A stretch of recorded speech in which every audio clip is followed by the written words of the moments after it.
नमस्कार. नशिली औषधे आणि त्यांचा वापर ही सिनेमात दिसणारी गोष्ट आपल्या ग्रामीण भागात दिसू लागली आहे.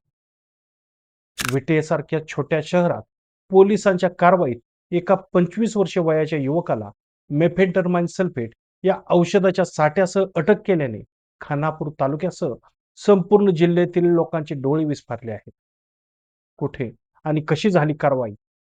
काय आहे मेफेंटरमाइन सल्फेट हे औषध? वैद्यकीय क्षेत्रात हे औषध कशासाठी वापरले जाते?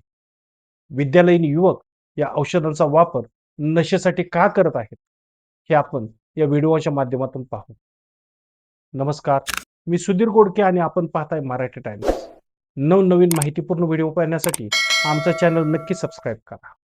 विद्यालयीन युवक आणि शरीर सौष्ठव करणाऱ्या युवकाकडून मेफेंटरमाइन सल्फेट या औषधाचा वापर केला जात असल्याची गुप्त माहिती पोलीस कर्मचारी उत्तम माळी यांना मिळाल्यानंतर विटा पोलीस स्टेशनचे पोलीस निरीक्षक धनंजय फडतरे यांच्या पथकाने सापळा रचून शुक्रवार दिनांक 13 मार्च रोजी ही कारवाई केली.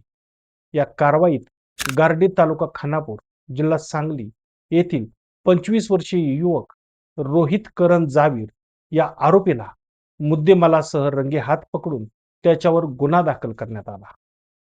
पोलिसांनी त्याच्याकडून सुमारे 19,000 रुपये किमतीच्या मेफेंटरमाइन सल्फेट या नशिल्या औषधांच्या 50 बाटल्या जप्त केल्या. प्राथमिक चौकशीत आरोपीने ही औषधे मध्य प्रदेश येथील धीरज शर्मा नावाच्या व्यक्तीकडून मिळत असल्याची माहिती दिली असून पोलिसांनी संबंधित पुरवठादाराचा शोध सुरू केला आहे. या घटनेमुळे विटा शहरासह संपूर्ण तालुक्यात मोठी खळबळ उडाली आहे.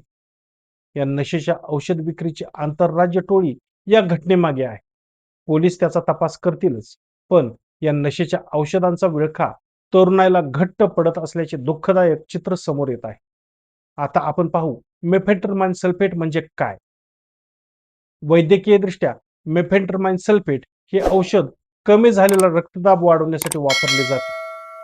मात्र काही ठिकाणी याचा गैरवापर शरीर सौष्ठव वाढवणे, स्टॅमिना वाढवणे किंवा तात्पुरती ऊर्जा व नशा मिळवण्यासाठी केला जात असल्याचे समोर येत आहे. विशेषतः कॉलेजमध्ये शिक्षण घेणारे युवक आकर्षक व्यक्तिमत्व किंवा पटकन शरीर आकार होण्यासाठी शॉर्टकट म्हणून या इंजेक्शनचा वापर करत असल्याची माहिती तपासात पुढे आली आहे. मेफेंटरमाइन सल्फेट या औषधाच्या वापराचे गंभीर दुष्परिणाम आहेत.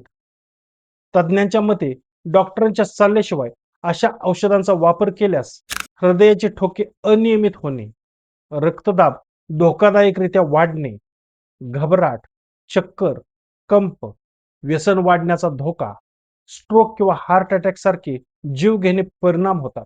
पोलीस प्रशासनाने नशिल्या औषधांच्या बेकायदेशीर विक्री व तस्करीवर कठोर कारवाई सुरू ठेवण्याचा इशारा दिला आहे.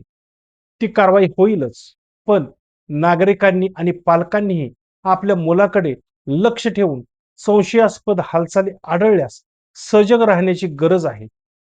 आपली मुले नक्की काय करतात याचे भान आणि जाण पालकांना असणे गरजेचे आहे. देशाचे भविष्य असणारी तरुण पिढी नशेच्या आहारी जाणे हे मोठे दुर्दैवी आहे. तरुणांचे आरोग्य आणि समाजाची सुरक्षितता जपण्यासाठी नशेपासून दूर राहणे हीच खरी जागरूकता असल्याचे आमचे मत आहे. तुम्हाला या घटनेसंदर्भात काय वाटते? अशी नशीली औषधे घेऊन शरीर खरंच मजबूत होईल की अशा शरीराचा दिखावा फार महत्वाचा नाही? नक्की कमेंट करून सांगा. आमचा एपिसोड आवडला असेल तर नक्की लाईक, शेअर आणि सबस्क्राईब करा. धन्यवाद.